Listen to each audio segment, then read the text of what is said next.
এখন দেখো আমি একটা থালার মধ্যে একটু শুকনো বেসন নিয়ে নেব। বর্ষাকালের জন্য জানো তো বেসনগুলো দেখো এমনি গোল গোল ঢালার মতো হয়ে গেছে। এগুলোকে তোমার আমি হাতের সাহায্যে একটু ভেঙে নেব।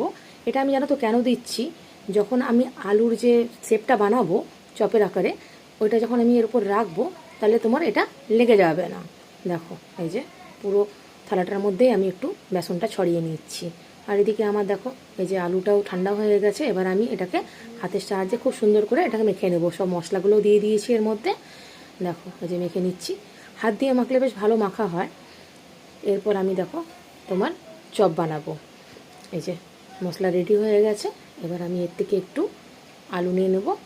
যেমন ছোটো পারলে ছোটোও বানাতে পারো তোমরা, বড়ো চপ যদি চাও তো বড়োও বানাতে পারো। আমি মাঝারি সাইজেরই বানাবো। এই যে দেখো রেডি করছি। তোমার একটু হাতে যদি তেল মেখে নাও তাহলে বেশ ভালো জানো তো ওঠে এটা। দেখো এই যে আমার রেডি হয়ে গেছে একটা চপ। এবার এটাকে ব্যাটারে চুবিয়ে ভেজে নিলেই হয়ে যাবে। এবার আমি আরও বানিয়ে রেখে দেবো এখন।